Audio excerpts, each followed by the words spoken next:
All right, now let's get into this episode. Let's get into the description real quick, and then we are going to open up the lines and bring in our scholar, Brother Ross Benton. All right, welcome to Know the Ledge Radio. Join us tonight as we welcome the author of Rocks and Ages and the Return of the Star Nations, Ross Benton, as we build on the Fukushima nuclear fallout, the facts versus the fiction surrounding one of the greatest environmental disasters ever recorded. Ross Benton will bring his extensive knowledge of the Star Nation to the table as we build on this topic and a few others. Be sure to have pen and pad on deck as we dive into the vast ocean of knowledge our brother Ross Benton possesses. And without any further ado, caller from the 215-609. Peace. Yes, I. Yes, I. Bless and love. Yes, I. Indeed, indeed. Greetings, brother. Yes, I. Peace. Welcome to Know the Ledge. Twin Pillars. Bless and love. Good to hear y'all. Good to be with y'all. You know how we have to go ahead and spread the magic out tonight? Brother Yes, Blue I. said we got Ross Ben coming through with the yes, I. We done burned down Babylon, so he went all the way to Flatbush, Brooklyn, in the below freezing temperatures to sit on that grid right there, so we could tap into that Nyambingi. You know what I'm saying? We could go up, we could completely tap into that energy and do what we got to do tonight. So we are honored to have you back. Can you real briefly introduce yourself to the audience? We may have some new family members in the audience who may have never heard of you before, although I find that hard to believe, but, you know, things happen. So just let the family know who they're listening to. Yeah, well, I'm Ross Ben. I could wear many titles, but the one I like to wear most is Humble Servant of Humanity, you know. And I serve as an earth keeper, one who is an ambassador between the mineral kingdom and the kingdom of humanity. And, you know, assist the earth in healing herself one human at a time. Because we really do represent a lot of the imbalance and this ease that the earth is going to. It's embodied in us, you know. So as we heal ourselves, we heal the earth. And just like if you had a disease within your body, you would have to address it one cell at a time, you know. So I assist in that process, and through them efforts have written Rocks of Ages, which is indigenous look at crystals and sacred stones and how our ancestors used them from early ancient times, and how we can, you know, make our lives better and more whole using them today. And I do many different works. You know, I'm just obedient to what Spirit has me focus on, you know, at that time. So I am very close to sealing up a 2-year project I've been working on, which is a really tight and comprehensive DVD on the Star Nations. So that's going to be called The Heavens Are Open. And hoping, Jah willing, that's going to drop this month, you know. We had a little preview to share with some in the community at the solstice gathering we had on the 21st. Just to share, you know, it's like a little preview, get a little feedback on it, you know. But we're going to drop the full thing this strong coming up. But because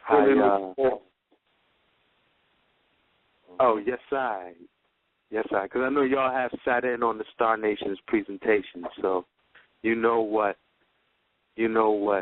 it's going to be dealing with. So I would say I got beamed up. You know what I'm saying? Like, I took it to another place. Just sitting in, that's too basic. You know what I mean? Like, I was honored to be a part of that presentation. You shifted perceptions and reality with your demonstration, brother. I'm just here to let you know that the information was so powerful and on point and convincing and rooted in truth that you shifted perceptions of the reality.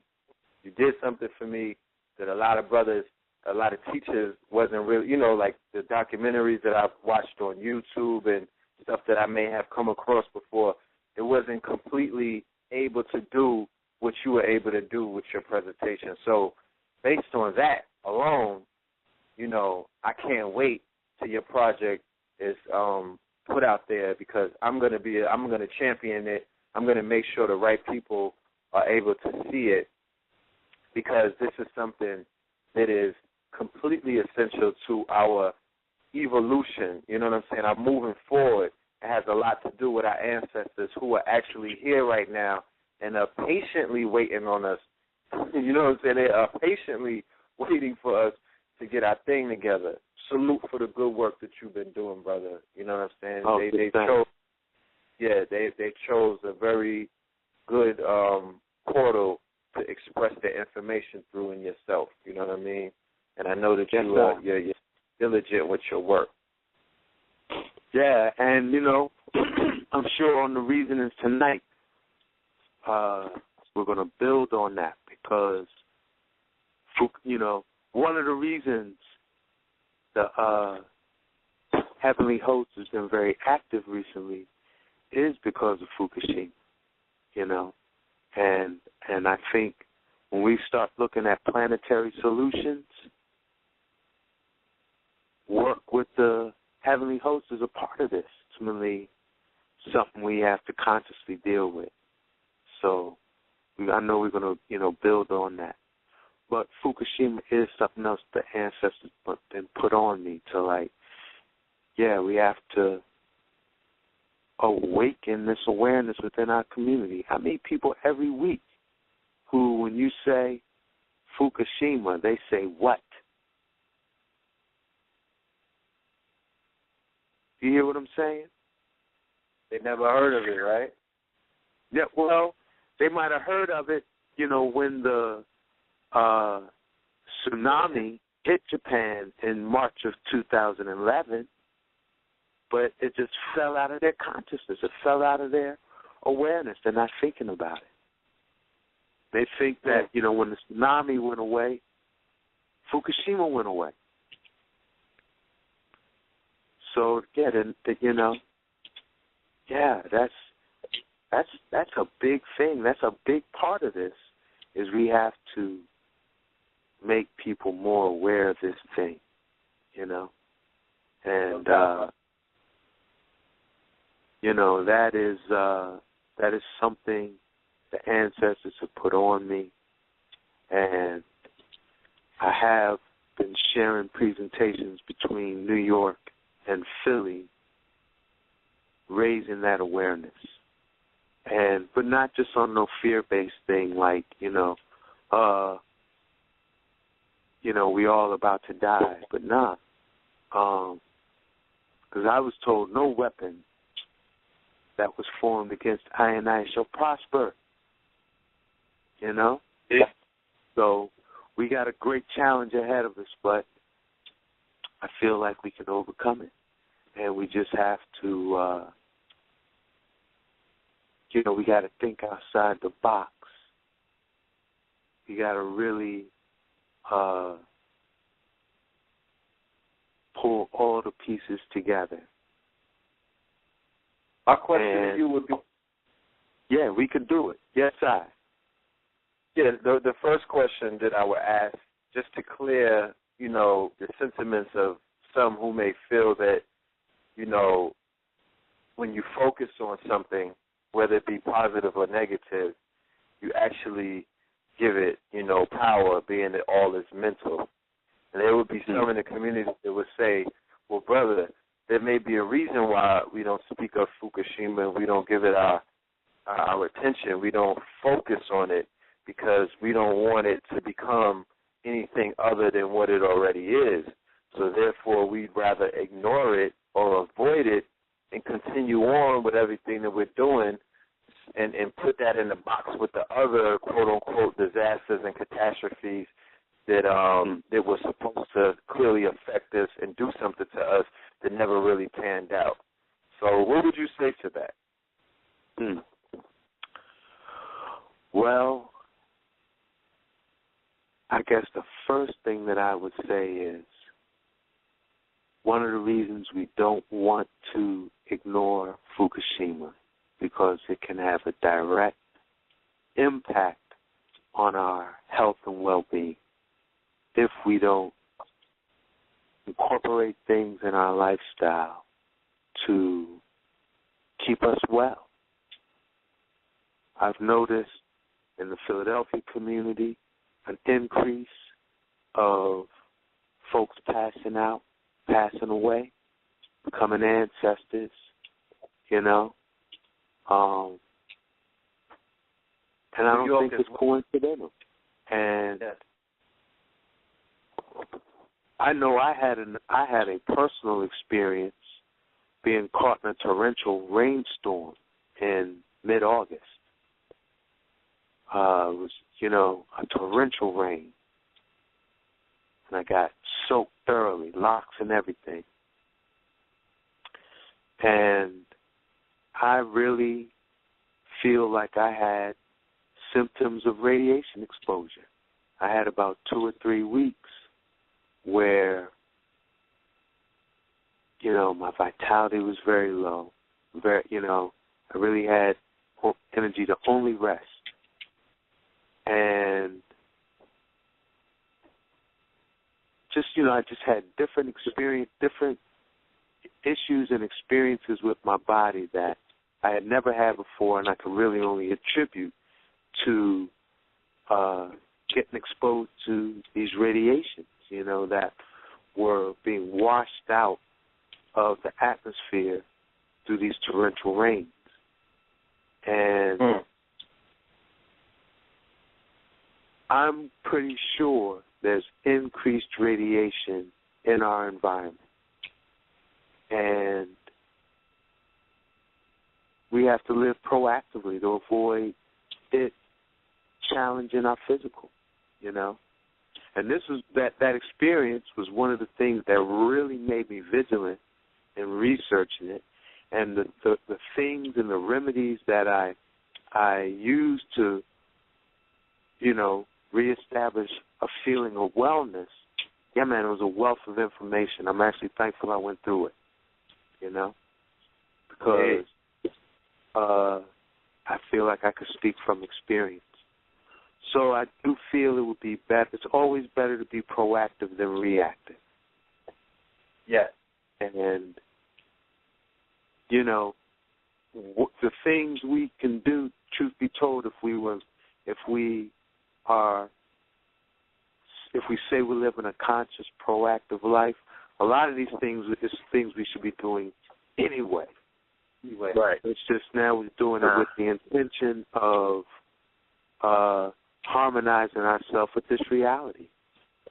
Can I make a very short comment? Yes, please. And this goes back to what I was speaking about earlier about drinking from a contaminated source of water, and that's allegorically speaking about the information that we get. We're all drinking from the same water source, and the water represents that information. Where there are other cleaner water sources that might not be municipality water sources, but they might be wells, and that's allegorically speaking about alternative or independent news source. Now, this afternoon I was in the vehicle listening to WBAI, which is an alternative news source. It's a clean well. They had, like how 1010 Wins will have the recurring automated news that they just repeat over and over, or like New York One will tell you the same news stories. Right. This particular news source was speaking about radiation spikes that have been detected across the entire country today. right? Everywhere that's affected by these weather patterns, every single place has been reporting abnormal radiation spikes. Why isn't this in your municipal drinking water source, i.e. mainstream news? Who knows? But it's not a conspiracy theory. It's news. You know what I'm saying? You can research it, you can find it, and if you were drinking from these alternative sources, these clean wells, you would have the same information that a select minority of people who know where to get real news from go and get their fresh water. You know what I'm saying? The fact that we don't, but we call ourselves the conscious or conscientious community, but we don't take any other steps to get our news other than mainstream media, and then we are randomly fishing on Facebook. You know, you can find some cool gems on Facebook, but you're not going to a source. You're going to somewhere where stuff gets dropped and just hoping that you catch a gem now and then. You're not digging for the gem. You know what I'm saying? You're underneath the dig. Just you got your basket out trying to see what falls through the net. So, you know, I would say for the family, if you really want to be ahead of the game with information such as this, WBAI, you know, and news stations such as that, you know what I'm saying, free, independent, non-commercial, you know, the news stations that are not Clear Channel, you know what I'm saying, that are not Viacom operated, you know, bought and sold. You want to go to those sources, the channels that are being phased out right now, you know, by corporate takeover. More and more, they're being silenced. These particular radio stations or what have you, that's where you want to get your information, because they're giving you the blow-by-blow, up-to-date info on what's coming out of Fukushima, but it's no longer about Fukushima. This is very much an issue that's dealing with the continental United States 2014. And because all of these things have been detected and across the country by way of the weather patterns, then like the brother is saying, when he experienced something dealing with rain, you have to understand that, you know, all of the air is saturated with the water that's coming off of the ocean. So now this is a food issue. You know what I'm saying? What are we going to be doing about the food from this point on? Because it's not a flash in the pan thing. You don't detect radiation today and then it's not going to be around tomorrow. It's an accumulative process, you know. Is more the when, like that's like saying, oh, the wind is going to blow today, that's not going to blow tomorrow. As long as the wind is blowing, it's more and more radiation that's coming with that wind. As more is raining, there's more radiation that's coming with the rain, you know, or snowing for that matter. All of these things are precipitation. They're all, you know, they all belong to that same. And so just part of one system. It's kind of safe. I was going to say, just to build on that so that the people understand why something that's occurring in Japan is having a direct impact on even the East Coast of the United States, is that basic weather phenomena they call the jet stream, you know, which is the dominant wind pattern of the northern hemisphere, which is a strong flow of air that travels from the west to the east.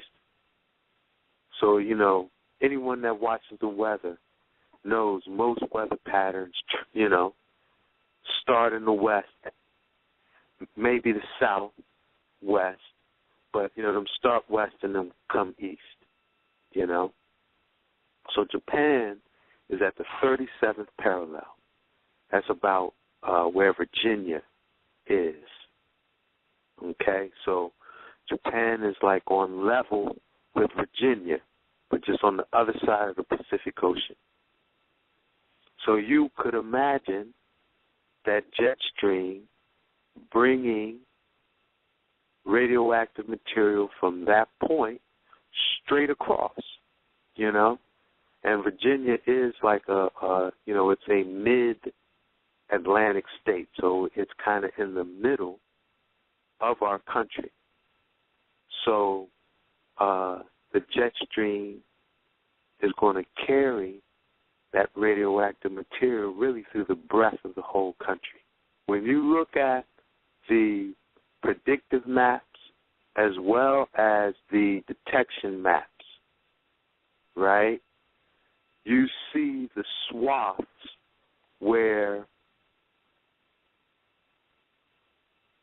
the preponderance of radiation is being detected, and the northeast coast, D.C., Baltimore, Philly, New York, all up into Connecticut, we're right in a major swath. Again, because of these jet stream flows, Right. And it is very significant. So even I don't know if you wanted some you want me to go into some details on what it is and why we should be concerned about it, because when we say radiation, just general background information. We have to the same position that we take in the street when we encounter people on a daily basis, and we talk about Fukushima, and they be like, "Fuku what?" I told a story on this program about when I was in South Central and I opened up for Dr. Umar Johnson, and I started speaking about Fukushima. At least 75 to 80% of the people in the audience didn't know what I was talking about, and they were on the West Coast. Right. And I can't blame them because, like I said, it's not a part of mainstream news, and because we are part of the quickening, things fall over on themselves so quickly. They might have heard about it in 2010, but 2010 was like 8 years ago, according to, we're on quickening time, right? Or if you tap into the nigga net, that's like 80 years ago. There's so much that had happened to entertainment. That stuff is very... So many more distractions have come. Yeah, so, rappers were born since 2010 and they've died since 2014. 2010 is ages ago. True. So, we will start there. So it was actually March of 2011. March 11th, 2011. A dynamic earthquake. I think it was 8 point something on the Richter scale. Occurred in the Pacific that caused a giant tsunami, which is a tidal wave, to hit the northern coast of Japan. So there was a nuclear power facility area called Fukushima Daiichi Nuclear Power Facility. It housed 6 nuclear reactors. Combined, the nuclear reactors had a total of 300 to 600 tons of nuclear fuel stored there. When the tsunami hit, it knocked out all of the cooling systems for each reactor.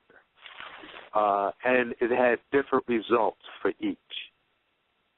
We'll start with the easiest one, the number 4 reactor. The number 4 reactor was actually decommissioned. It wasn't in operation at the time of the tsunami hit. All of the fuel rods, 89 tons worth, were in a storage tank, an elevated storage tank. A storage tank that has to have water on it to, prevent the rods from just overheating and melting down. And this storage tank is about 3 stories tall.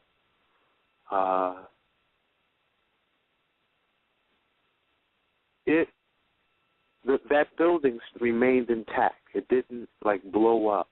However, the storage tank was definitely compromised, and this was where they had to just continually pour water, even seawater, directly onto the tank in a hope to keep the fuel rods from overheating. That reactor, they're now in the process of attempting to remove the rods, and it's a very precarious operation. If one rod goes bad, we got an 89-ton atomic bomb waiting to detonate, So that's the number 4 reactor. Reactors 2, 3, and 6 actually exploded within weeks after the tsunami. So it is really assumed that those 3 reactors have melted down, and that the cores of those reactors have actually burned into the earth and is probably seeping into the ocean. Approximately 6 to 7 months ago, the Pacific started steaming and boiling for hundreds of yards out, and they think that was the fuel cores that had melted down from some of those reactors, 2, 3, or 6, actually having direct interface with the Pacific Ocean. Recently, and which is probably why there was a dramatic spike in radiation across the country, the number 3 reactor has been emitting steam, radioactive steam, for about a week, 7 days. It kind of started around the New Year. It started emitting plumes of radioactive steam. And some are fearing that what this means is that there is a open air meltdown occurring in the number 3 reactor. So that's so now, we're 2 years out from the initial event. And really what they characterize Fukushima as right now is beyond containment, meaning target of 40 years of having this thing cleaned up. But it's beyond that. It's beyond containment. They're not going to be able to contain this thing. Some of the reactors, the radiation levels right on site are so high that a person in the full protective gear would only have about an hour in that environment before they would disintegrate. Their organs would just melt, That's how highly radioactive it is right there. So this thing is, as I said, we got to think outside the box if we plan on cleaning this thing up and addressing this thing. It's not going to, TEPCO, which is, Tokyo Electric Power Company, or the Japanese government, they're not going to just be able to just go in here with some cranes and some water and a couple of robots and clean this thing up, which is more or less, what the summation of their vision. So, when we talk again, I'm big on personal and planetary solutions. But I feel when I say we, I'm talking about the indigenous of the America, the red and black nation. We're a Piscean people. We're a Neptunian people. We're children of Olokun, the deep waters. And we are like the water benders. We're the ones that rule the water element. We got a big responsibility in the planetary healing. And I think you had a sister on there that was reasoning on these things, right? What was that elder's name?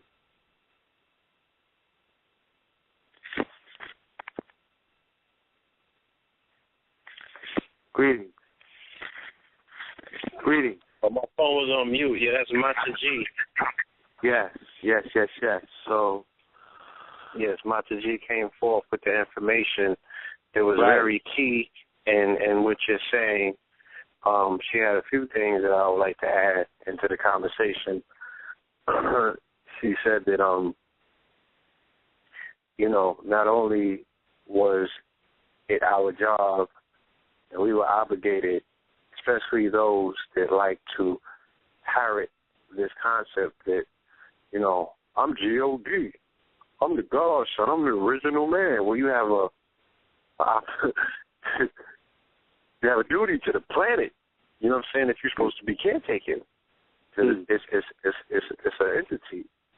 You know what I'm saying? And you have a symbiotic relationship to it. It's not good enough to just say that you know how many miles it is from here to the sun. You have a very big task on your hand while other forces are trying to destroy this planet. You're supposed to be defending it like that's your woman, first. Second, she said that there was Star Nation assistance. That's already, it was being given to stem the disaster of Fukushima. She said because the reason that she came forth is that during her full moon ceremony, which had gone uninterrupted for 25 years without fail, this was the first time the Yemaya did not show up at this particular ceremony. And she said the Yemaya was all the way down in the mineral kingdom underneath the sea where, where the ancient of ancients, these very deific forces that people love to name themselves after and celebrate so much, but are not willing to assist. Now is the point where the Orisha and the deities needed the assistance from the humans. The humans are so used to going to the deities for assistance, but now is a time when the deities need assistance from the human in the form of prayer.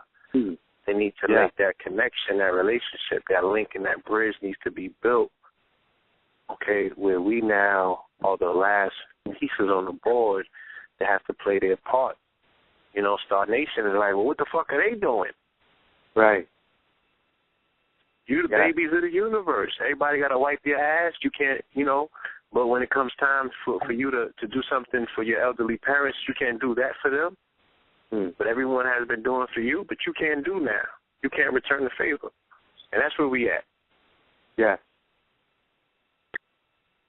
Yeah, so right. That thing is real. That thing is real. And again, we can do it. That's what we're here to do. We're going to do it. And indeed, the rest of humanity is actually going to step aside, get out of our way, and allow us to do it because they realize their survival is tied into this as well, So everything is actually lining up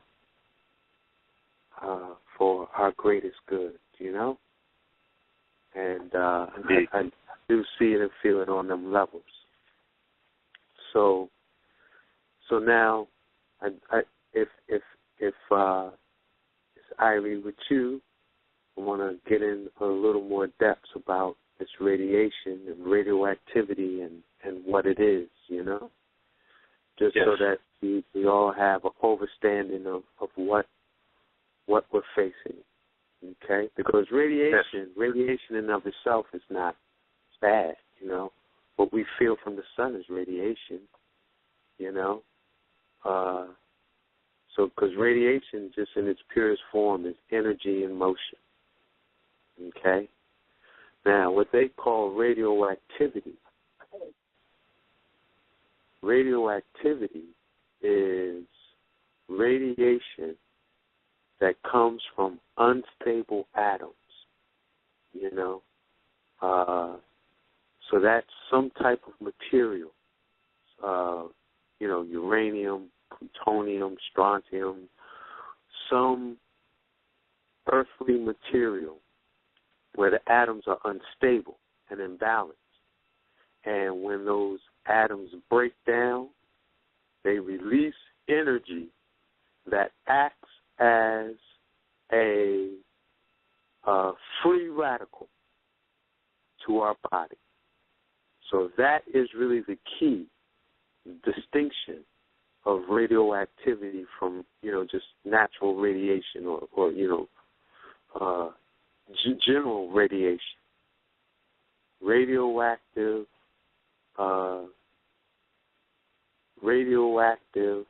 energy in motion that acts as a free radical in the body. Okay? And so, the free radical is either a proton or a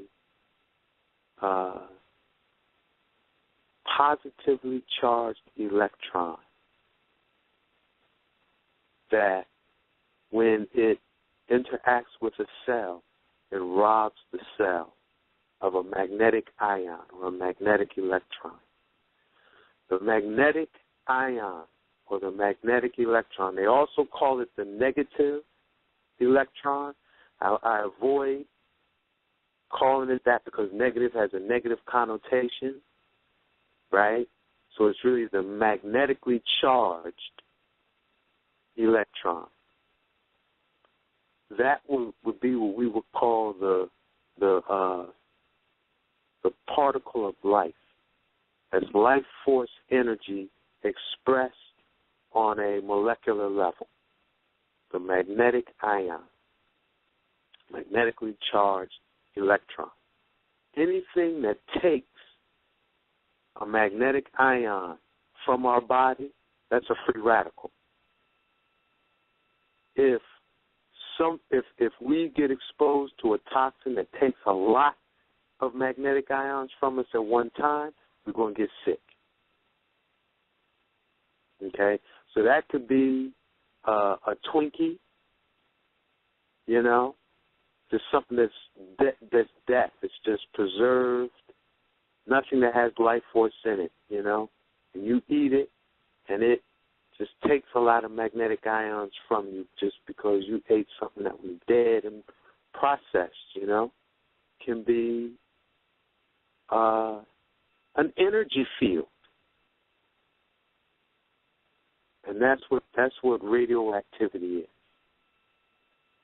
So there are several what they would call radioisotopes, so radioactive materials, both man-made and in nature.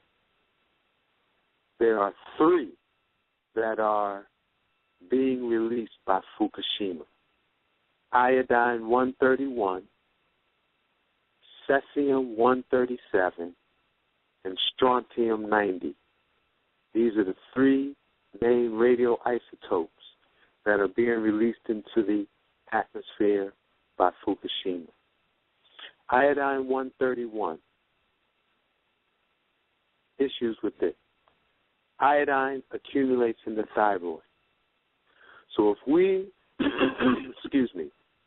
if we are iodine deficient and we are exposed to iodine-131, what happens is you get this material accumulating in your thyroid that is acting as a free radical in your body. It's robbing your tissues of the magnetic ion. It's robbing your tissues of your life force energy. It's knocking the molecular structure of your DNA off. It's knocking the molecular structure of your cells off, right? You experience that as either hyper or hypothyroidism. So your thyroid is either going to be hyperactive or underactive. And that's going to mess with your metabolism and then set the stage for various cancers in your body. So that's the issue with iodine-131. cesium-137, this is a water-soluble element. So that means it is absorbed by water and then carried throughout the body. As such, it's going to accumulate in your muscles and in your reproductive area where your water element rules within your body. And if you get exposed to cesium, and this is the one I think I actually got exposed to in that torrential rain I was telling you about in that experience I had earlier. But if you don't detoxify from cesium-137, it'll stay in your body for about 70 days. If you get high concentrations of it, you can just die within 30. It can just take you out. You would experience it most as muscle ache and fatigue, phantom pains in the body, in the bones. It will feel like bones, muscles, and joints, but centered in muscle. TM90. Strontium-90 is a dangerous one because it lasts about 30 years. It takes about 30 years for strontium-90 to break down and, no longer be radioactive. Strontium-90 mimics calcium in the body. So in other words, if you ingest strontium-90, your body's going to say, oh, this is calcium, and it's going to store it in your bones. The issue is our bone marrow is what makes our hemoglobin. So if we accumulate strontium-90, not only are we susceptible to bone cancers, bone growths, bone spurs, things of that nature, but we could also have blood diseases like leukemia and, just blood disorders centered around the hemoglobin. So those are the health effects that are coming out of Fukushima right now. And I just want to make sure, we still on? I'm going to assume we're still on. Yeah, I am. Right here. All right. Bless. So now, I'll go in a little deeper in terms of what is this radiation's impact on human health? Because there's two theories out. All right, two general theories. One called the linear no threshold model. All right, I'm gonna break that down, but it's called the linear no threshold model. The other theory is called radiation hormesis. So we'll start with the linear no threshold model, and this is really the Western Babylon medical model of radiation's impact on the body. And what the linear no threshold model says is that, there is no safe threshold to radiation exposure. Okay? So whether you get hit with a real large dose at one time, like you were around when a nuclear bomb went off, or you live very close to Fukushima, and you're one of the workers at Fukushima, right? And bam, or you Bruce Banner, yeah. Yes, right. You get hit with a real large dose at one time, or you get exposed to a little bit of elevated radiation over a duration. Time, the same amount as that large exposure.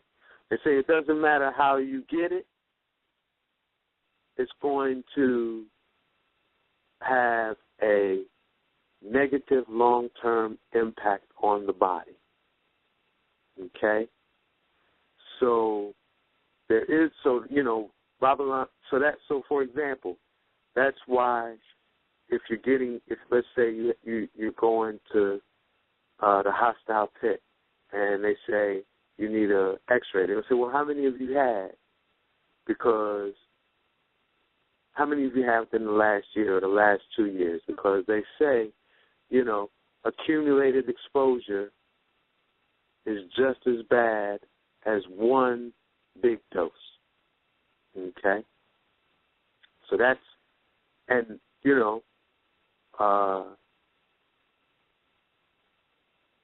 the free radical aspect of radioactive material, radioactive exposure, makes you very susceptible to cancer. That's the biggest thing. DNA genetic mutation. Okay? So that's the one theory. The other one is what they call radiation hormesis, also known as radiation homeostasis. Okay? And what this view says is that low levels of radiation exposure may actually be beneficial to the body because it's going to stimulate repair mechanisms that actually protect against disease, that in the absence of this elevated radiation, these repair mechanisms would not occur. Okay?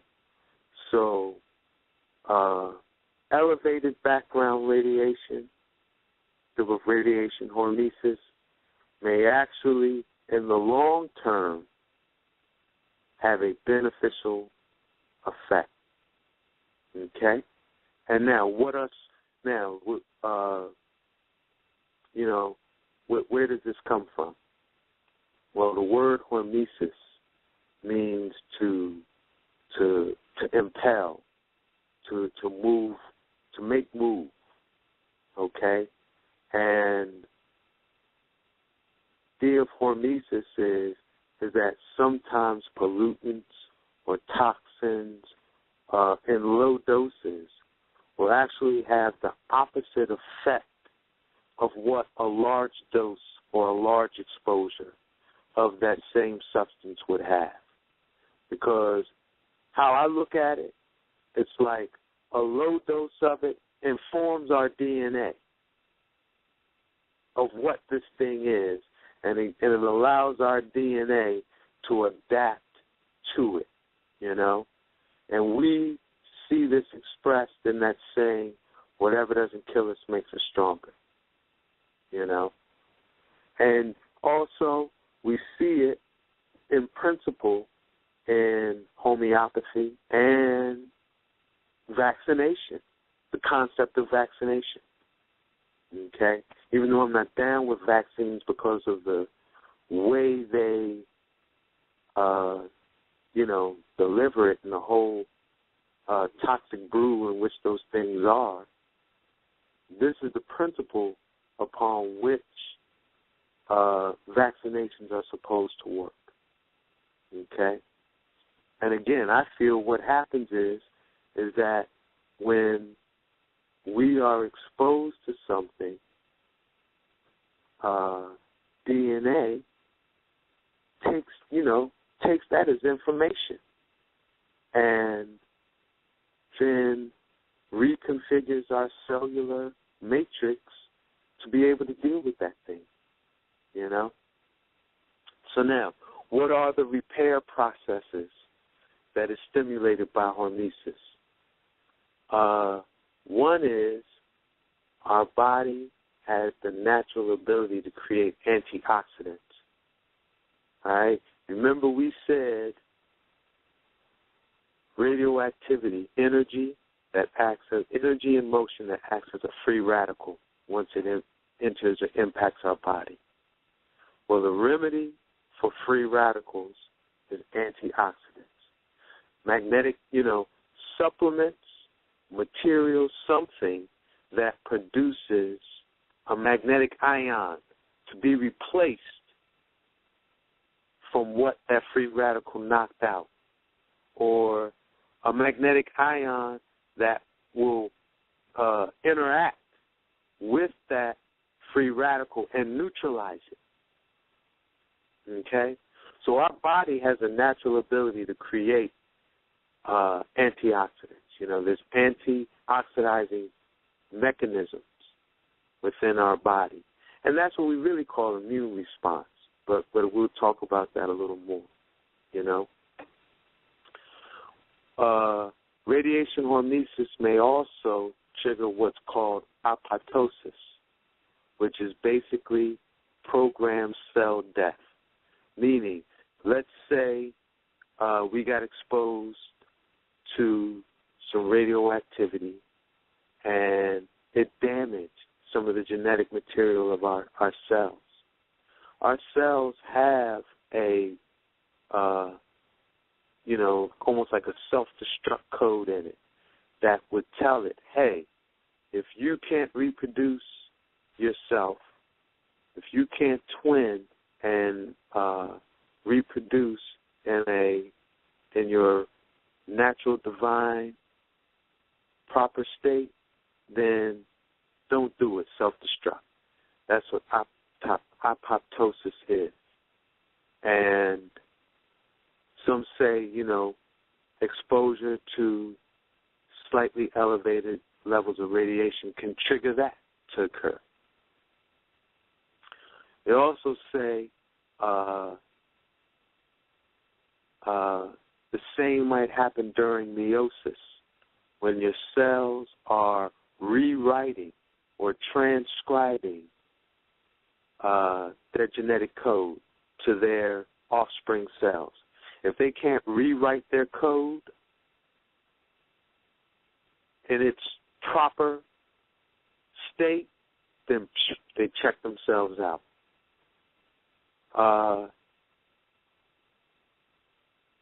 Our cellular communication systems seem to be enhanced during elevated exposure, slightly elevated exposure.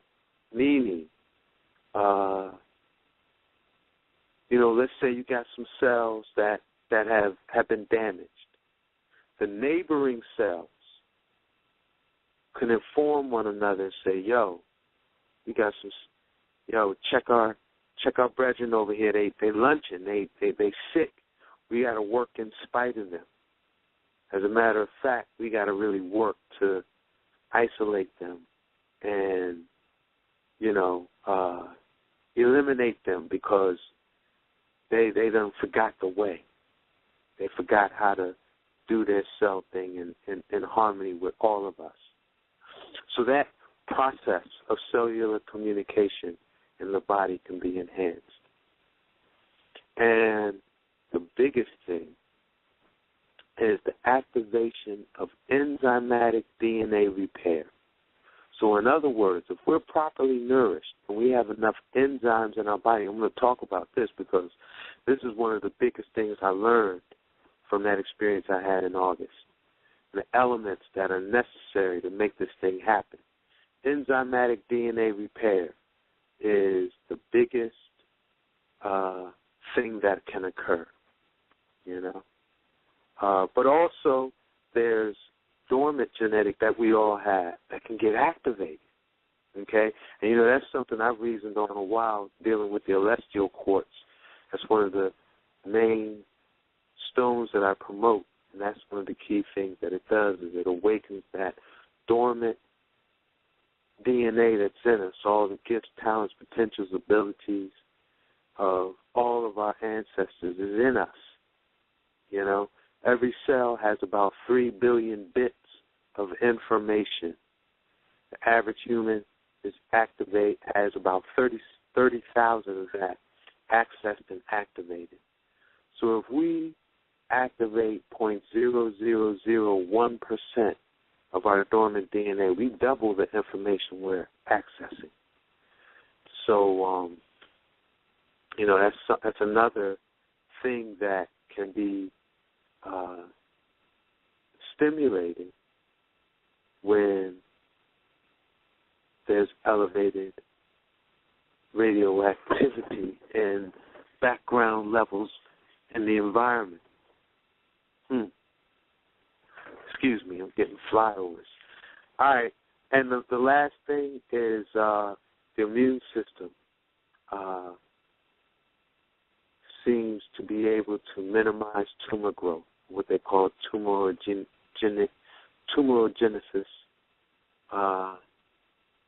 Our immune system seems to get really active and minimizes those things, So, that in a nutshell are those two theories. The linear no threshold, that it doesn't matter how much you get exposed to, over time, it still has the same damaging effect, or radiation homeostasis, that in any homeostasis is the body's natural inclination to seek balance, establish ma'at within itself, regardless of what's going on in the environment. So regardless of the elevated free radical energy in our environment, we still got balance. Radiation hormesis, radiation homeostasis. So which one is correct? Which one is going to manifest in our life? I think the biggest factor is your lifestyle. I think they both can manifest. I think they both are manifesting. You have some who, because of their diet and their lifestyle, they don't have enough antioxidants or antioxidizing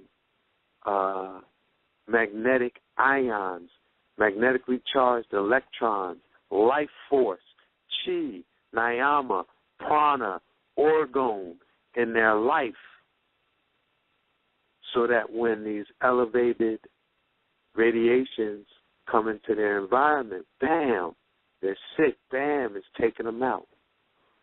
Or we are living in such a way that these elevated radiations, they're making us stronger because we got enough life force, we got enough antioxidants, we got enough magnetic ions. We're doing our things such that, right, this is really just informing our DNA on how to live in spite of this. So, yes, I. Yes. I mean, you're going in, brother. I don't even want to stop you. You know what I'm saying? The audience, okay. The student body, they sitting back taking notes, loving the information. Right. So, just continue doing what you do. Yes, I. So, to promote hormesis, this is what we got to do. We got to maximize our antioxidants. We got to minimize our free radicals. We got to inform ourselves how to complete healthy life cycles. So we got to help ourselves know what they're supposed to do. Okay? And we got to facilitate cellular communication for ourselves, be able to communicate better amongst themselves. And we got to facilitate that enzymatic repair. Okay? So,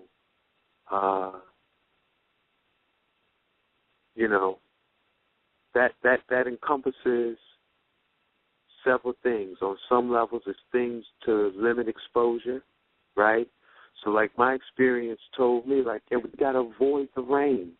Sad to say, we got to avoid, at least pay attention where the rain is coming from. The rain is more southerly than westerly. If it's a local storm, as opposed to, again, a western storm, because I have been in the rain since that time in August. But it was that torrential downpour. It was like, see, the rain I got caught in, Mother Earth was trying to cleanse herself. It was that type. And I'm sure, it was the wettest summer here in Philly, so I'm sure it was similar in New York and I'm sure, the listening family can really affirm it was a really wet summer. And I think Mother Earth is trying to cleanse that atmosphere. And I got caught in that, one of them. So we got to do things to limit our exposure. We got to really be conscious of this when we're dealing with our nutrition. And we got to work with crystals and other energy devices, I think that those are like the, 3 general areas, So, right, the biggest thing I mentioned is the rain. And you all can YouTube radioactive rain. And there are cats with Geiger counters, which are devices that detect levels of radiation. Going up to a puddle of water after a rain and showing like, bam, the rain had that strontium 90 up in that, or just some water soluble radiation because they put it up in the puddle, bam. And I even think you posted something today about radioactive snow in Missouri. So on Facebook. Yes, So, there's a lot of that out on the internet. And again, I mentioned Japan, Fukushima is on the 37th parallel, right? Philly's on the 40th. D.C.'s on the 38th. New York is on the 40th. We basically straight across, So we got to really pay attention to the weather patterns. And in saying that, I do think we need to invest in Geiger counters. Maybe not every household, but circle of community. Yeah, somebody should have a Geiger counter in that circle. So as y'all buy certain foods, you buy your seaweed, unless you read, them Asian scripts that them names is written in, because that's really what, when you go into a Asian mart and you see all them different seaweeds, what's the difference is where it's coming from, North Sea, I don't know all the different names, but, right, you might be buying one that's coming from northern Japan and don't even know it, right? Like, you got to get that Geiger counter, so we'll have someone where They haven't stopped packaging and selling products from that region of the earth because, again, family, the state, people that are in charge for sounding the alarm, they have not officially sounded the alarm because, the coastal line is very important to how those people still make their living and their livelihood. Tourism is another thing that you have to take into account. But all countries, they got to put that first before anything else is that tourism dollar. So they're not going to minimize what keeps their economy afloat, even for the health of the people. And just like you mentioned to me earlier, Japan got the Olympics in 2020. This is right. Business. It's big business. Right. They can give two shits about you 25, 30 years, 10 years down the line. They trying to check, they trying to cash out. Just like everybody else in this particular world that's in charge of government is. They putting that dollar first. So if you think that they, just package you up, seaweed, and all of a sudden there's a seaweed explosion in Trader Joe's, they got roast seaweed and barbecue seaweed and Chipotle seaweed, you know what I'm saying? Red African red pepper seaweed, they all is seaweed all of a sudden. Right. But first is cooked in canola oil, but we ain't even going to go there, because some of y'all going to want to defend that. But, you know, where's the seaweed coming from? You know what I'm saying? Where the sushi coming from? And and even just to build on that, because why we got to get a Geiger counter, because until we really are testing ourselves, this is all, it can really be all conjecture, because radioactivity is an invisible thing.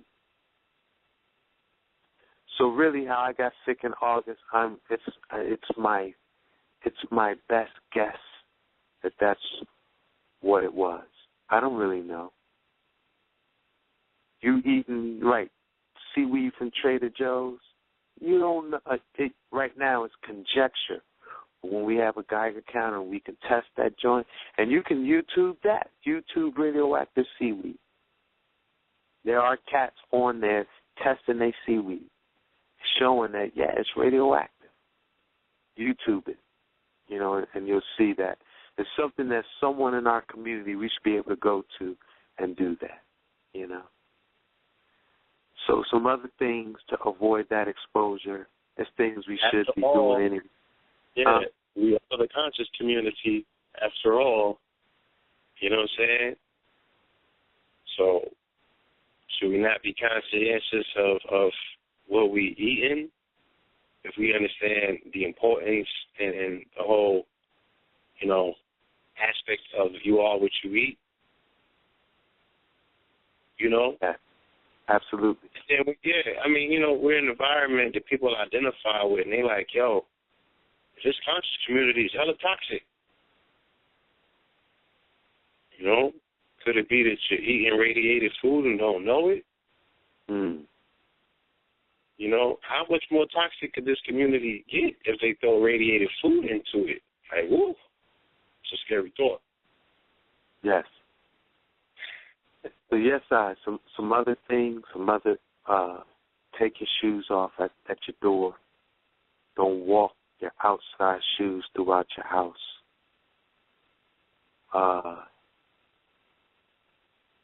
I would say cover your hair often, especially if you have locks. And if you have locks, you should wash your hair often. You know, our locks are really magnetic. You know, they hold a lot of energy and a lot of particles. So we need to wash often. And give our fruits and vegetables that apple cider vinegar rinse. You know, I think those basic things are real important. But if your food's coming from Cali, food's coming from the Midwest, yeah, it's getting rained on by the same, you know, that west rain coming from the jet stream. So you got to keep that in mind with your food, with your fruits and vegetables. You got to give them a thorough wash, you know. So some nutritional products. I'm going to start with this flower essence that's created by the Flower Essence Society of America. It's called Yarrow Special Formula. Back in the day, it was called Yarrow Special Formula. I think they changed the name of it now, and it's called Yarrow Environmental Solution. But it's you would take it like a homeopathic remedy. You take it by the drops. It's not something, you know, you take a lot of at one time. This is more of an energetic food. But this was created to help, this formula was created to help survivors of Hiroshima and Nagasaki, help them maintain health. And basically what it does is it helps inform your cells. Remember we said one of the things we got to do is inform our cells how to be cool and how to do their thing in spite of these elevated free radicals in the environment. So that's what this does. And you could probably order online, or most progressive health food would have it. Okay? And Flower Essence Society, I'm sure they got their own website too. All right? Another important nutritional blessing is rosemary in all its forms. There's 2 oils or 2 compounds in rosemary. Like there are 2 oils. Get into our cell, it encases our DNA in a protective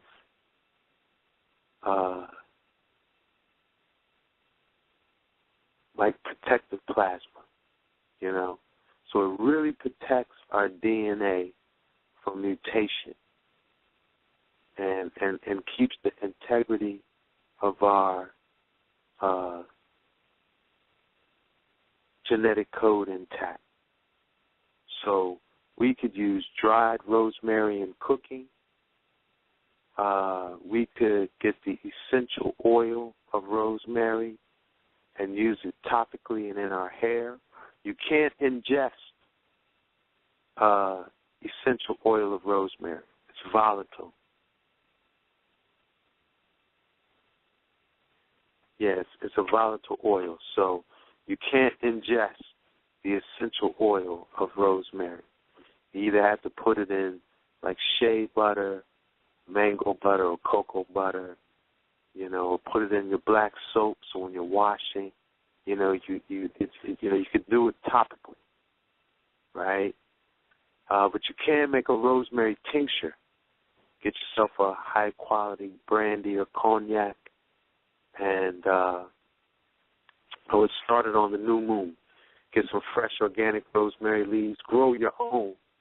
I grew it this summer, and it was something that did bring some comfort and some blessing to you, you know. But get the fresh organic. It's on the new moon, 4-to-1. So 4 ounces of brandy to 1 ounce of the herb. Drop it in, blend it up, drop it in on the new moon. Take it, let it sit to the next new moon. Then 1-to-1, strain it, 1-to-1 water, and then you got a rosemary tincture. You can just take it by the drop throughout the day.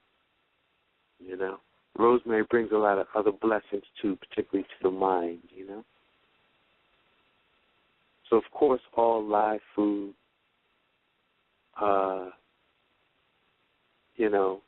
live food is enzymatic and ionic. It has that life force energy in it. So by its nature, it's antioxidizing. We need to work with our seaweeds because they're going to have the iodine, which we have to be fully nutrified. You know, our thyroid has to be well nourished with iodine so that we don't accumulate the iodine 137. And, wakame, kelps, dulse. And, seaweed is funny because, like you were saying, Till, there really is only one water. There is only one ocean. But I would say dulse grown in the North Atlantic is probably more safer than kelp grown in the Sea of Korea or, right. And of course sea moss too. Sea moss is an Atlantic Caribbean seaweed. So yes. I would say sea moss, right. As I've been having conversations with people about sea moss being one of the oldest plants on this planet, has it converts heavy metals, you know what I'm saying? And it's something, so it would be fair to say that, it's probably been around all of its life, waiting for a situation like this to combat. And it has combated other situations similar to this, but maybe not on this magnitude, you know. Yes. So I would, you know, I definitely would suggest that to the family as well. I would just tell them to be very mindful to find out what the source, you know what I'm saying, of their CMOS is initially, you know, find out where it's from. True. That is very important. So, next thing, that family of herbs called adaptogens. Adaptogens, their whole thing is endocrine and hormonal balance. You know, our hormones is the chemical hormones facilitate cellular communication. So remember, that's what we said. We need our cells to be able to communicate with one another clearly, right? And be like, yo, them cells over there, they tripping, they lost their way, their genetic code is out of whack. So we got to work in spite of them. And we got to quarantine them, you know, and have our cells working collectively, right? The gens really, that's their thing. So your ginsems, your astragalus, maca, haritaki, also known as harde, these things is real important, you know. Licorice, there's a whole family, you know. So another herb I think is very important in this time is turmeric. Because one of the things, so if we're exposed to a lot of free radicals, one of the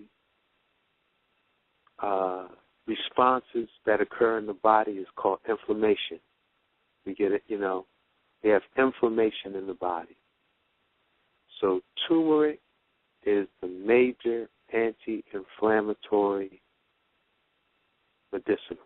And there are a lot of inflammatory conditions in the body. You know, arthritis is an inflammatory condition. There's a whole bunch of them. You know, a lot of they got a whole lot of different names for it, but it's really just wherever the inflammation is occurring. So turmeric's going to knock all them things out.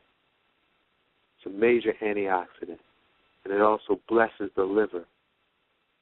Turmeric really blesses the liver. Turmeric is oil soluble, so it's best to deal with turmeric in our foods with oil. One of the things we can do, a simple lifestyle change, is knock out butter and margarine. We're going to make our own. Get some high-quality coconut oil, warm it up, and add turmeric to taste. You know, as much as you can handle, and as little salt to taste, you know. Just put a couple of pinches in just to kind of balance it out. Then refrigerate that. Now you got your, you know, this is your Ital margarine. This is your Ital butter. You would use it as you would, you know, put it on your toast or whatever, you know, however you would use your margarine or butter. Bam. Now you got a Ital Vital major antioxidizing substitute, you know. And also in line with that is ginger. When you look at turmeric and ginger, they look similar. But why is ginger important? Remember we said we need to facilitate enzymatic DNA repair. Well, ginger is the shock for that because of this one element in ginger that's very important for the DNA, and that is zinc. Zinc.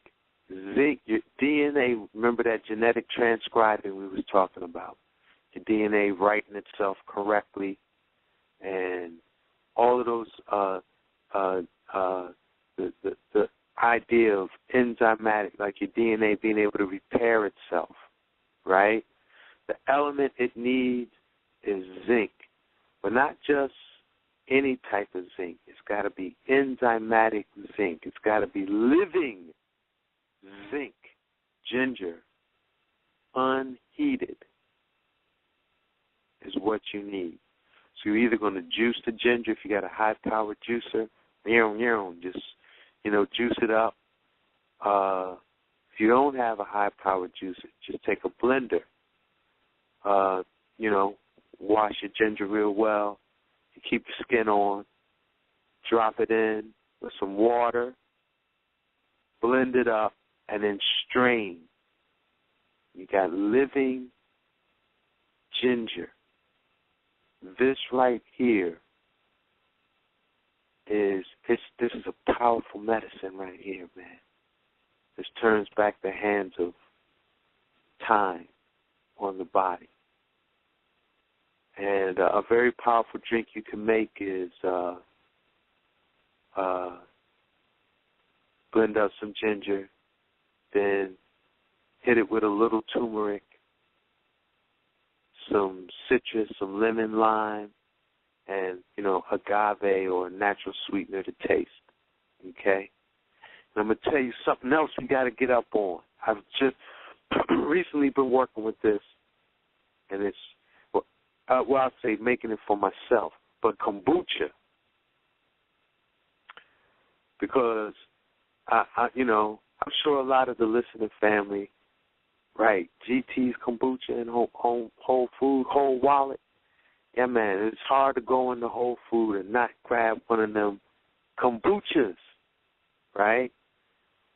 Well, about 2-3 months ago, someone blessed me with a SCOBY, which is, SCOBY is an acronym for Symbiotic Culture of Bacteria and Yeast.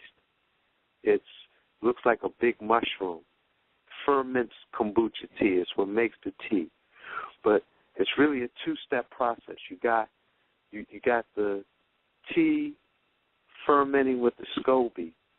But then what you do is you shred up ginger, put it in airtight, air-sealed jars or bottles with the kombucha and let the cultures then eat the ginger, pre-digest and metabolize the ginger. And it transforms the vinegary, fermented kombucha into like a ginger ale, an effervescent, sparkling, bubbly ale. That is, it's the bomb. Gives you a nice, nutty, it's very relaxing and tranquilizing. It's sedating because it's full of these B vitamins. But even beyond that, it's living ginger, those cultures, living zinc. Those cultures take that ginger, eat it, and take that zinc into their body. And when you drink it, it's powerful. It does wonders for your DNA. Okay? So, ginger's very important for them levels. All right? And something else we can be dealing with, you got to kind of order it, but it's the zeolites. And the zeolite is zeolite or liquid zeolite. And zeolite is actually a crystal. It's an edible crystal, like an edible clay that is like zeolite. The word zeolite means boiling rock or steaming rock. It came from the idea that if you find a zeolite crystal, the most common that we would be familiar with, because the zeolite is a family of crystals, but the one we're most familiar with is called apophyllite, and it's a clear pyramidal soft stone, very beautiful to behold. But there's certain members of the zeolite, and zeolite is formed by percolating volcanic activity.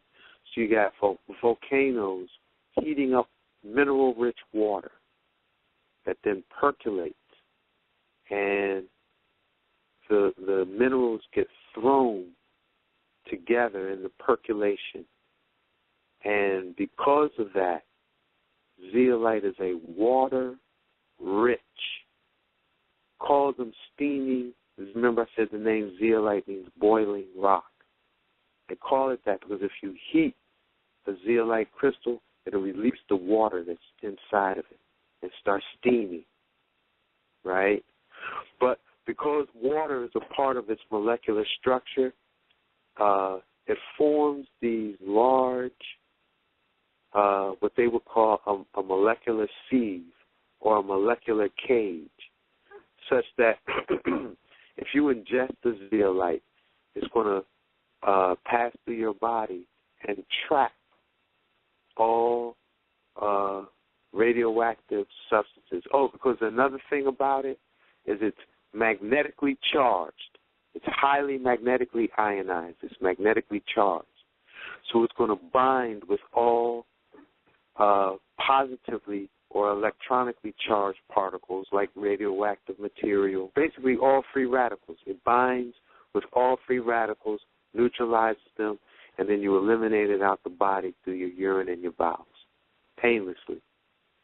So,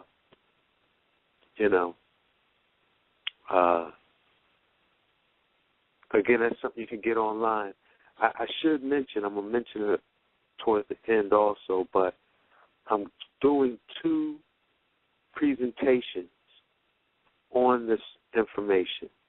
One in Philadelphia, the 19th of this month, at Wall Street International over on 52nd Street, 1439 North 52nd Street in Philadelphia. Then on the 26th, both of these are Sundays, in Nicholas, Brooklyn in New York.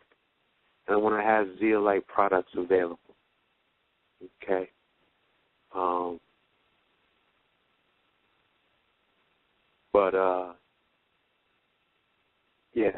That's a real important crystal to work with, a nutritional supplement to work with, And I will mention some crystals, and I will just start right with the zeolite family. The zeolite family, when we work with them as a crystal, again, this is that cellular, informing ourselves how to remove free radicals, okay, and aligning the calcium and the magnesium, which are prominent elements within zeolite, aligning those elements within our body. So that's real helpful with that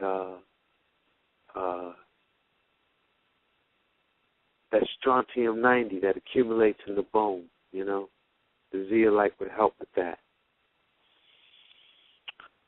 Another crystal is amber in Greek is called electron. So that tells you right there, it's power. And amber is an organic stone. It's petrified frankincense or petrified fir essence. So it's highly ionic. Imagine pine sol, the cleansing power of pine sol.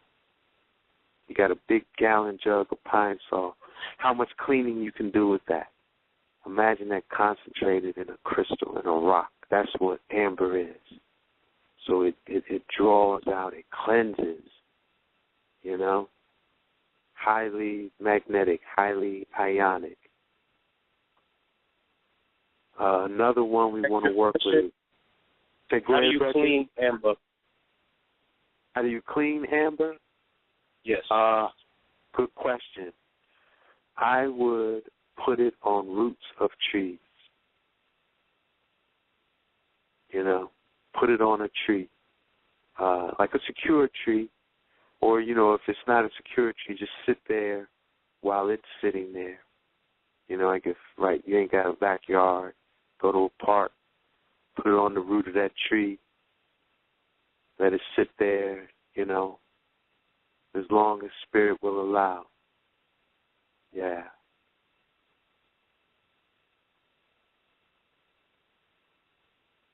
Yes, I.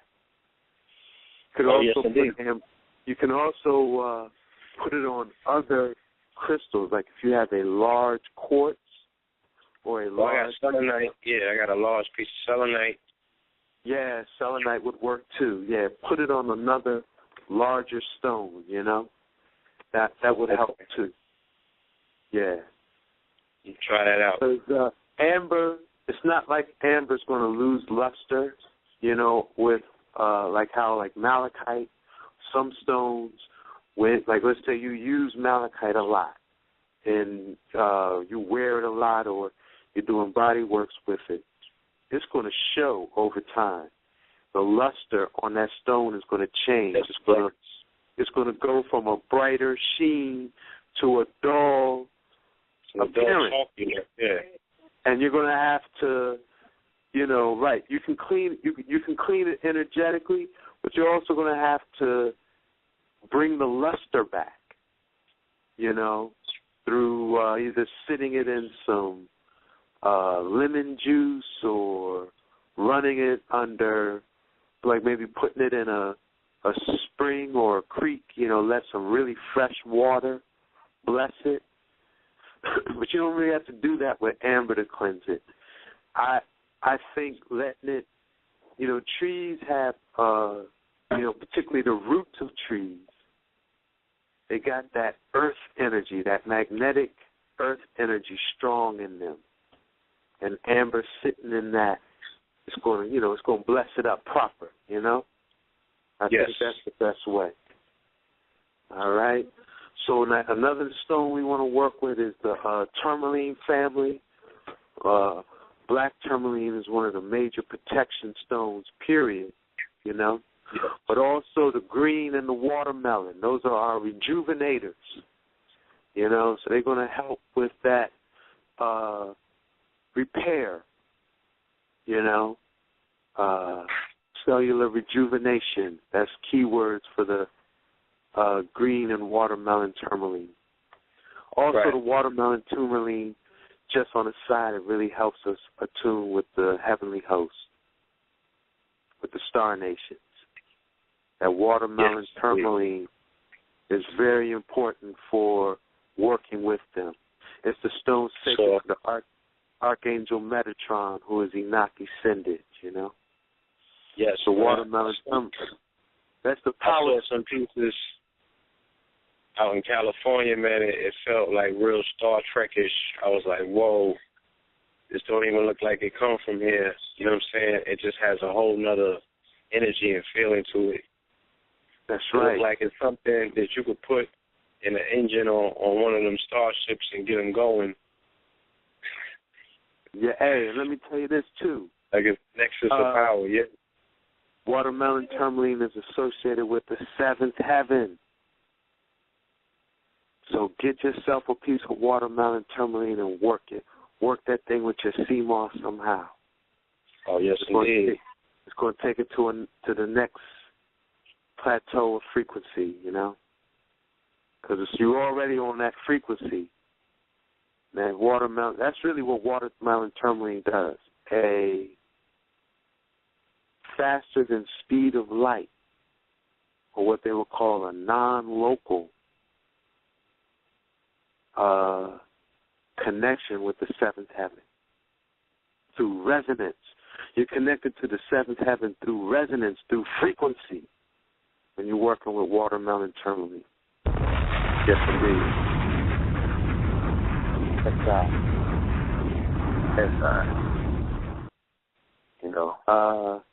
We're going to get that in Tucson, yes. Oh, hey, well, let me mention that because the end of this month, January 30th. Hold on, let's do that. We're going to talk about it right after the 11:11. We got 2 minutes each, y'all. Yes, sir. I'm sitting up there. I'm talking. My phone is on mute. Yes, indeed. Yeah, welcome back. Welcome back to the family. Everybody can settle in so we can continue part 2 of this phenomenal episode. Brother Blue. Let me make it real. Yes, indeed. Blue. Yes. Before we continue, I promised a caller that's been patiently waiting to share some information that she has on Fukushima. She actually has to go to sleep soon, so I wanted to open up the... Can you ask, you're in the chat room, correct? Yes, I am. Yeah. Inquire as to the sister's area code and then open up her line, please. Okay. Yes, sister, what is your area code? Your kindred spirit?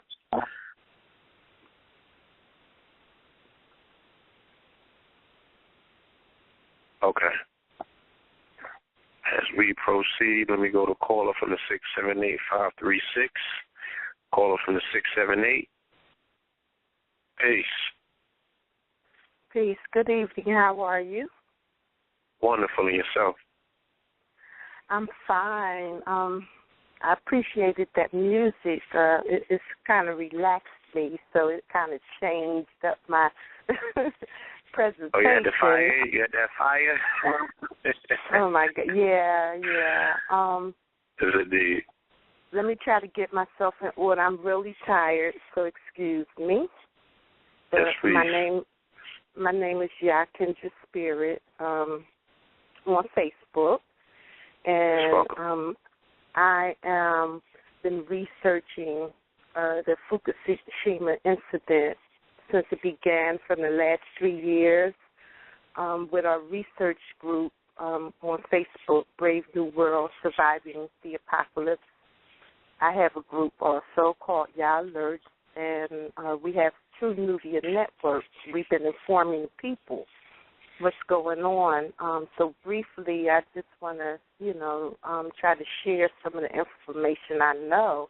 I didn't hear all of the show, and I actually was about to turn in early, and I saw the post here, and I saw Fukushima, and then I saw the sister's name, so I tuned in. So for some reason, I'm supposed to be here because I was about to turn in about 9:30. But anyway, when the incident first occurred, we all know, it was originally an earthquake that we think that was the HARP incident where they pointed it into the ocean, in the Pacific, and it caused the tsunami, which caused the nuclear event. When the event first happened, we found out that from the beginning it wasn't a meltdown, it was a melt through. At this point in time, it's been 3 years since the event happened. They don't know where the fuel rods are. The fuel rods are somewhere in the ground. Those fuel rods melted through, and it's going to the core, into the earth, and it's going into the water. Also, what's going into the water, and what has been going into the water for the last 3 years is you have to keep nuclear radiation cool, or fission will take place. So they've been pouring water. They've been having to pour water on these 4 container vessels for 3 years, and the water's been running right into the Pacific. The Pacific Ocean and the world, actually, as we know it, is not the same anymore. You cannot. Some of the radiation, as you have mentioned, will dissipate, and some take as long as 400 years or something like that, or 10,000 years. And there's more than 3 particulates, or whatever you call them, atoms of those different types of isotopes, including plutonium. There is what they call the trade winds. You got those trade winds going on the northern that are different from the northern hemisphere and the southern hemisphere. You also have I can't think of it. I'm really tired, but you have those shifts in the currents, the ocean currents going on. That is what is pushing the radiation that's going into the Pacific Ocean toward the West Coast. The information had been blacked out for almost 3 years. It just became mainstream news within the last couple of months, and we've been pushing this information since it began. We've been researching, not just Fukushima, but everything that's been going on as far as current events. The radiation does come down in the rain. It does come down in the snow. The seafood and the life forms that are in the Pacific Ocean are deteriorating. The starfish have jellified. They turn on themselves. The tuna is contaminated. Every tuna that was tested that they caught was contaminated with radiation, and the salmon is contaminated. The way the trade winds are flowing from Japan is really flowing north stream, like as far as we get the base, so like from the middle to the base end of it.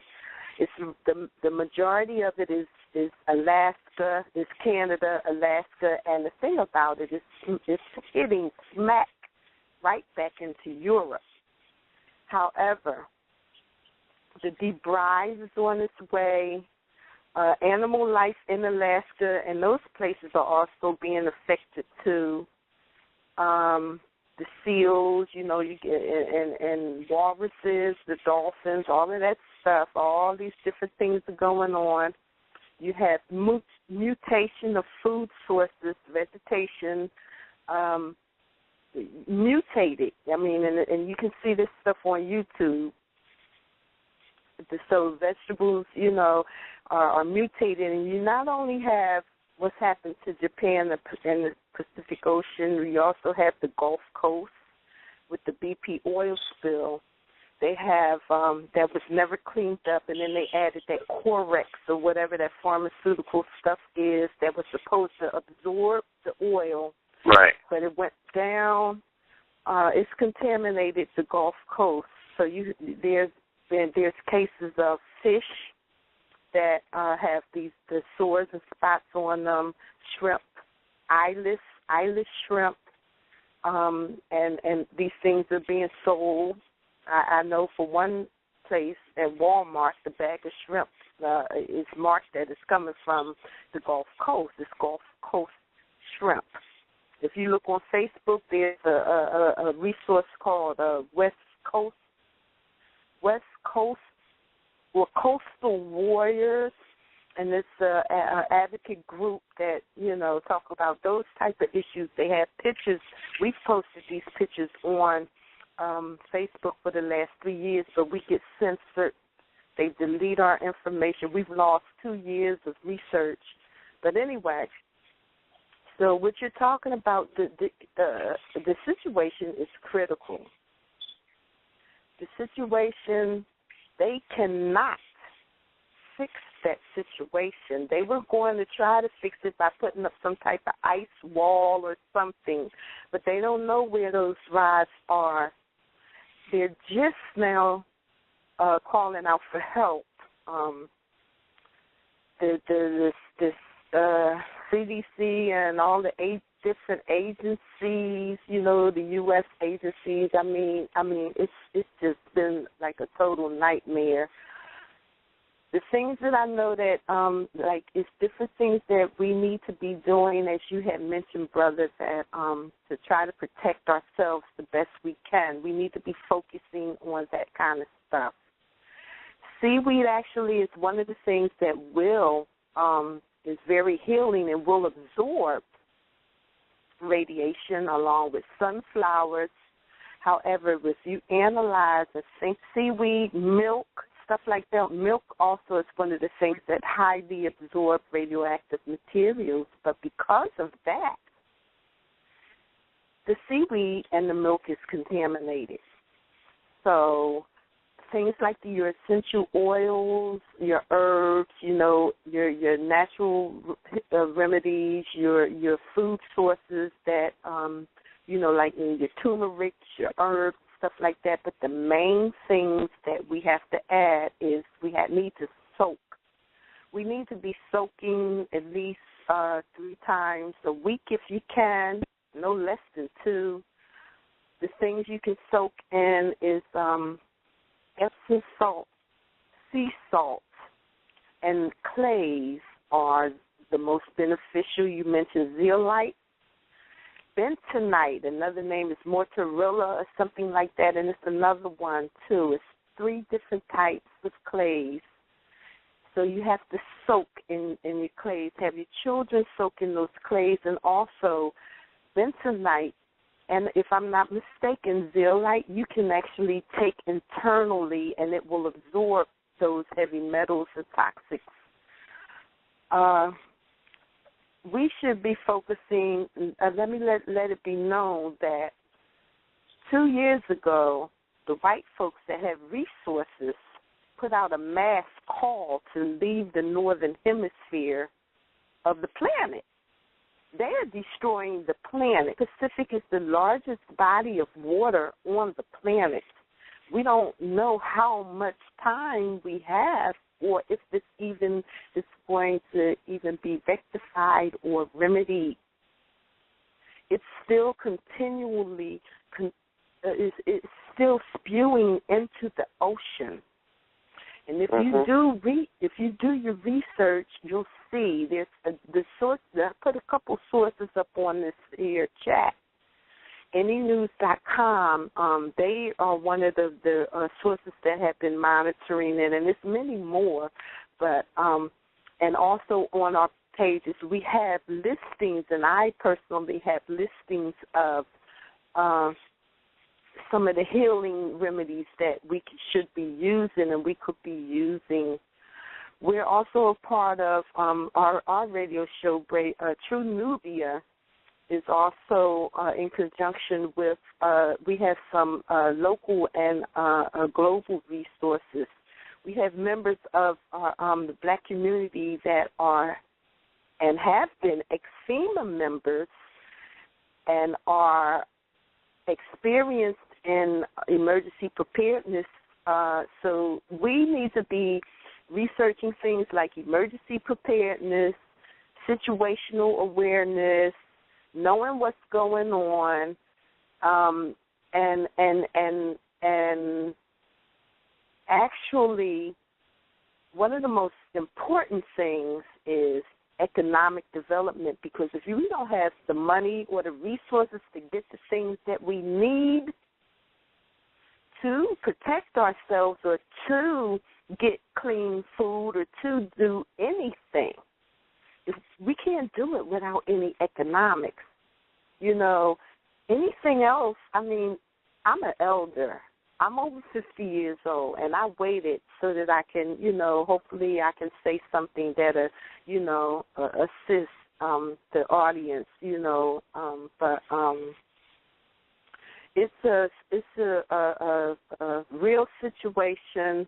It's a shocking situation. A lot of people can't take the truth. They can't deal with it. It's a scary situation.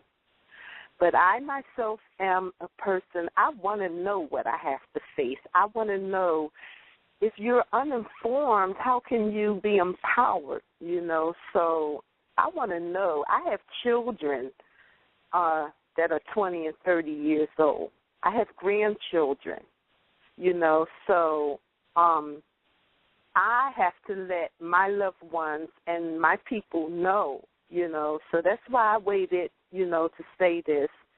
But everybody, please, do research. Take it seriously because, our lives are, at stake, the environment, the earth.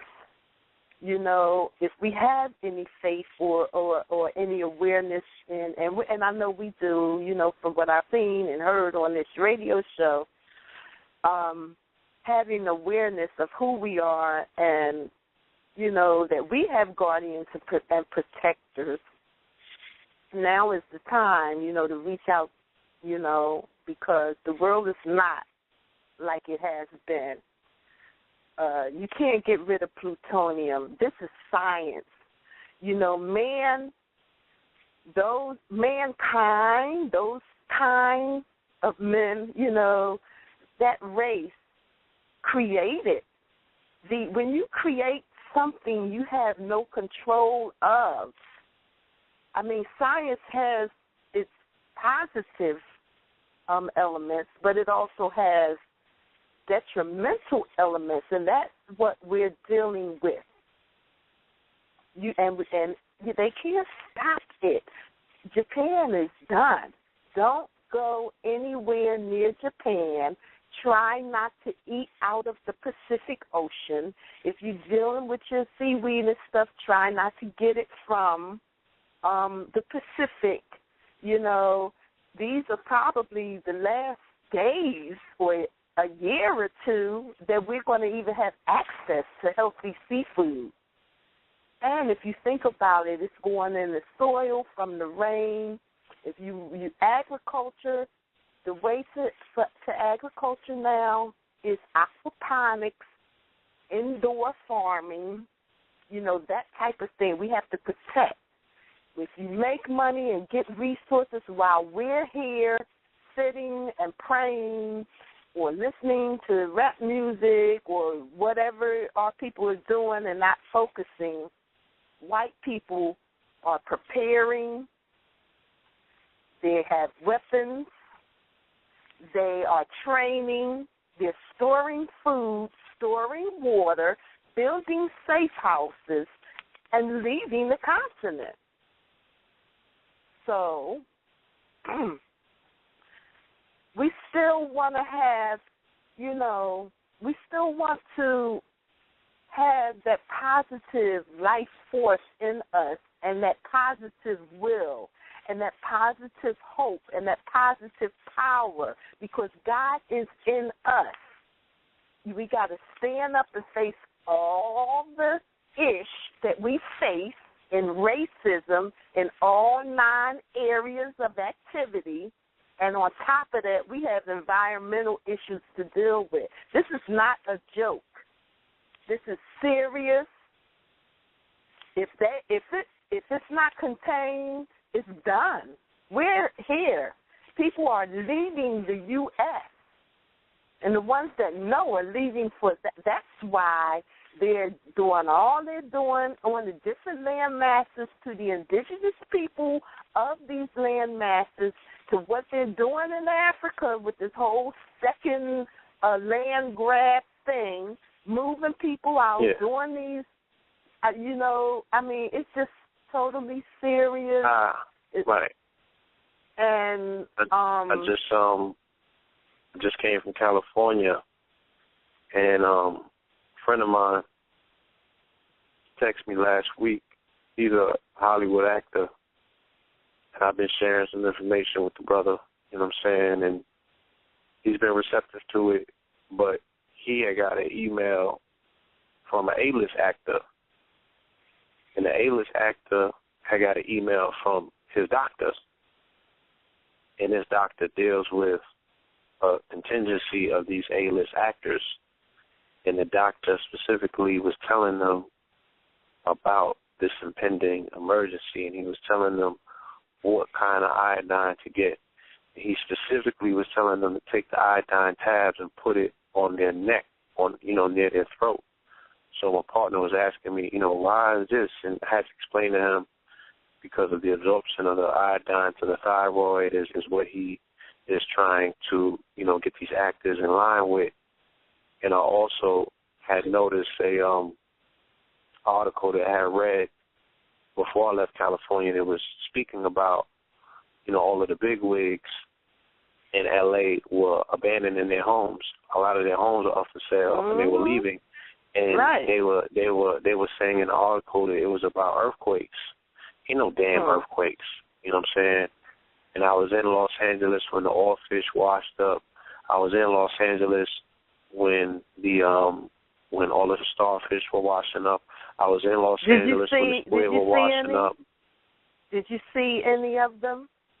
No, I did not go down to the ocean and see any of these animals washing up. But I monitored the reports of what was taking place, and not once in any of the articles did they mention Fukushima, which immediately to me says, because I'm a journalist, which immediately to me says if you have a willful omission of something, then that means that there's a willful cover-up, you know what I'm saying? So if you don't enter something into your article as a possibility, but you rule everything out, like I posted this article about the radiation levels that they detected near the ocean in Northern California. They went as far to say it possibly could be something about red-colored utensils. They had the nerve to say that in the article, that the high radiation levels could be attributed to red-colored utensils, like forks and spoons and shit that people are using. They would say that to the people, right? They would say that to the people, but they would say there's no evidence, and the only way that their hand was forced to save Fukushima in the article is because the gentleman that did the YouTube clip with the Geiger count, his clip went viral. He had over 100,000 views in a few days, in 4 days. So he became a viral sensation. A lot of people are talking about it now, and people were independently coming down to the ocean with their own Geiger counts, detecting that the radiation was off the chart. Like those Geiger counters, the white folks we have need been the Geiger counters. We need them, and they also have little strips that you can purchase. Geiger counters, strips that you can peel it off and just put it on something and get a reading too. They have those. But do you know where we get these from? Yeah, I can't do it right now. It's in, no problem. We have Can you mention your group one more time so we can Okay. You know, my name is Yakinja Spirit. My group is called Ya Alerts,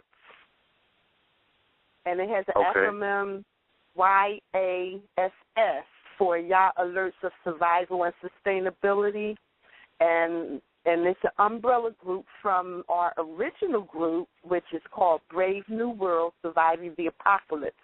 There's a lot of heavy stuff on there, but a lot of stuff has been eliminated also by Facebook being censored. We get censored, tracked, and all of that stuff, but we just keep doing, keep putting the info out. But I'm trying to think.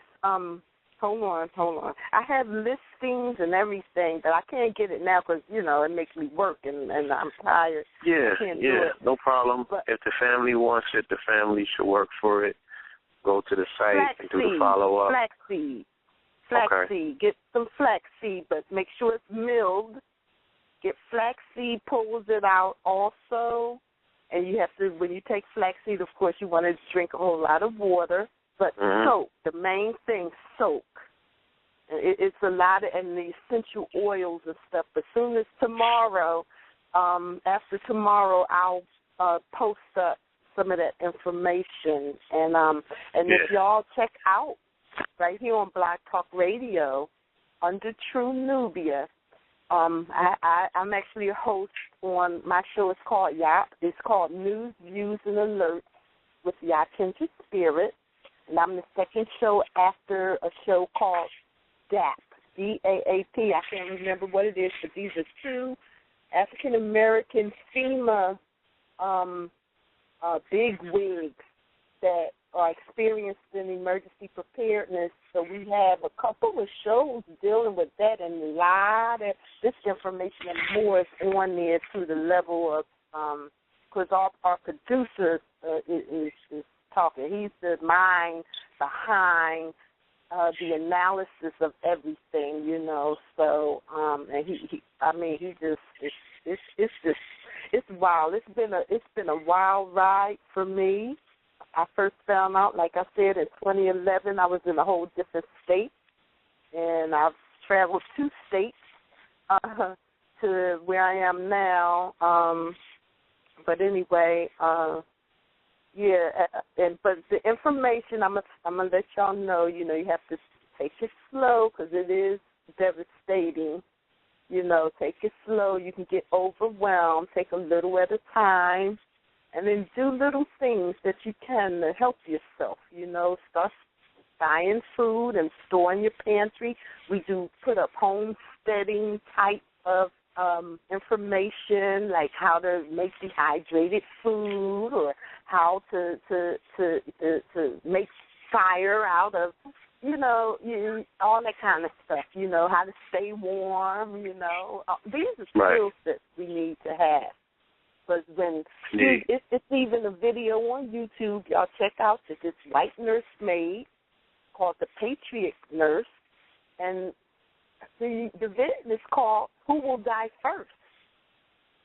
You know, and she identifies when, excuse the language, when shit hits the fan, who's going to die first. You know, and it's, you know, people, of course, you know, some people that are ill already, those that are already on pharmaceuticals, even those with particular mindsets. He even named a welfare mindset type of people, you know, so this is serious. And also, it was one more thing I wanted to, let me see if I'm past my, I can't think of it right now, but I said enough, and I'm tired. Well, we do appreciate what you've shared thus far. You know, we will look into the group, and as you said, you know what I'm saying, we will approach the information in increments, you know what I'm saying, taking piece by piece. But we do appreciate your input. Okay. And, you know, we definitely want you to continue disseminating the information, collecting the information, analyzing the information, and, you know, just monitoring for different shows. Yes, we share information, brother and audience, so y'all are free to check out right here on Blog Talk Radio Show, the True Nubia Network, and you'll be able to get all the information that we've been putting out regarding this event, regarding opportunities for our people, Black people, that while we were studying, you know, like I said, I'm over 50, so I've seen like 3 different generations. So in my time, back in the 70s and 80s and so on, you know, we've been through our identity, you know, looking for our identities, you know, dealing with culture, dealing with religion. We didn't deal with economics. You know, we didn't learn economics. Some did. Some that didn't deal with culture dealt with their economics. So they have the money now, and some knew to go to college and get an education, and they're the ones that have become, you know, achievers and have funding and money and opportunity. I mean, this is global. We are connected as a people. So when you listen to the shows, you'll hear it, and you'll have the people that you all can connect with. You know, if you have a goal, a nonprofit work you want to do, if you want to take it global, we're trying to raise our people up, those that want to know, because we don't know how much time we have left. So y'all are welcome to check it out and then share the information on your station. And I'll try to find y'all again. And on that note, I'm going to say good night to everyone, and thank you for letting me, you know, talk. Thank you. Thank you for, as we said, you know, offering your input. We appreciate it. Okay. And y'all have a blessed night. You too. Thank you. All right. Peace. Good night. Peace. Good night. Yes, indeed. Yes, indeed. Yes, sir. Brother, you still with us? Yes, indeed. Here. Okay. I do have other callers in the call queue. With your permission, we will get to the callers at this particular point. True. All right. Let's go to caller from the 856. Caller from the 856-449. 856-449. Caller. Peace. Peace to the fam. Peace to the pill. Peace, family. Peace to Ross Ben. What's going on is Hash. Yes, sir. Peace, Hash. What's going on? I'm just calling in. Man, it's deep. This is heavy, brothers. But, we're going to get man. it. I just wanted to add on what Ross Ben was dropping. I was at the celebration, Winter Solstice with the brother and the sisters, a beautiful celebration. We brought it in. Ross Ben dropped that knowledge on us. And that DVD talking about, that's, when people see that, they definitely going to be, it's definitely some information on there. I'm just calling in really to show my love, you know what I'm saying? And I wanted to ask Ross Ben about the turmeric. I've been using that, but I've been mixing it with like an organic tea, and then I add in some add in the ginger, but I add in some what is called cayenne pepper. You saying it was turmeric, ginger, and cayenne? Yeah, cayenne pepper. Yeah. Yeah, man. You on the right frequency? Okay. That's spirit guiding you proper. Yes, sir. Yeah, that's all I wanted to add in, you know what I mean? Show love to the family, that's all. Yes, I. Blessings to fam. Good to hear from you, brethren. Your mama K, my love. Oh, yeah, no doubt. You already know. I told you. Yes, indeed. Yes, sir. All right, well, I'm just going to continue to listen. Peace and love to the fam. Yes, I. Indeed, brother. Much love. Give thanks, bro. Peace. Yes, sir. Indeed. Let's go to caller from the 301. Caller from the 301, 395. Caller from the 301. Peace. Hey, what's up, KTL? How y'all doing tonight? Peace, family. Good. Hey, what's up, Ross Ben, man? I read your book, Rock of Ages, the new edition, man. That shit blew my mind. Give thanks, sir. Yeah, that blew my mind. I think I got a copy with you actually scribed some little stuff, just like a little message and all that. So I really did appreciate that. So, I mean, I think I gave it to somebody else, but, you pass on the knowledge, and they got to do what it do.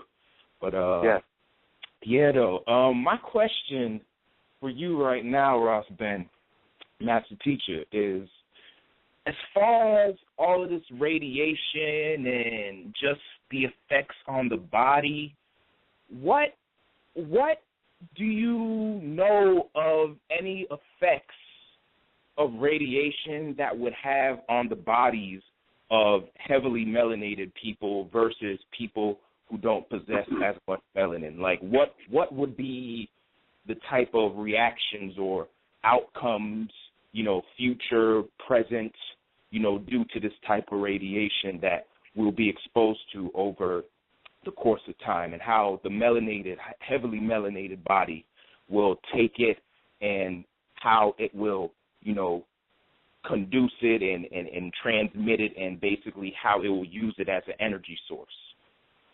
All right, well, thank you for opening the window for letting me share this information I had come across that's, speaking to just what you're reasoning on. So, in the 90s, there was another major incident at a nuclear facility at Chernobyl in Russia, right? And, one of the cores at Chernobyl had melted down. They couldn't, clean it up directly. Basically what they did was just build a giant, thick concrete structure over all of Chernobyl. So that's even just kind of on pause right now. Right. That thing isn't really sealed up either. But anyway, after they built the concrete casing over it, robotic cameras, in, where the plants were, just to monitor the situation, right? So this year, one of the cameras detected a black slime growing on one of the walls inside of one of the plants where the meltdown, one of the buildings where the meltdown had occurred, right? Right. And so they compared that footage to earlier footage and confirmed, this thing wasn't here, years ago. This slime has recently grown, right?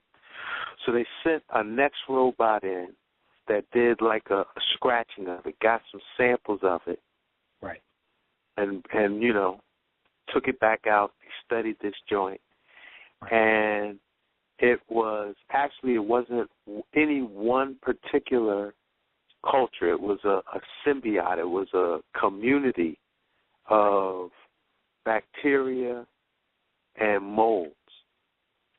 But the thing was the bacteria that was growing was melanated. It was a black pigmented unicellular organisms, and they were able to determine that the melanin was what these organisms were using to actually live off of the gamma radiation. So in other words, when they got the culture of it and brought it into the lab, when they exposed it to gamma radiation, it propagated. It grew faster than if it was just like in the lab exposed to radiation. So the conclusion was that, these organisms was using melanin to thrive off this gamma radiation. So it does raise the potential that, we use that, get that enzymatic ginger in us, do some of those things we was reasoning on, we could get our melanin to have the same response. Yes, sir.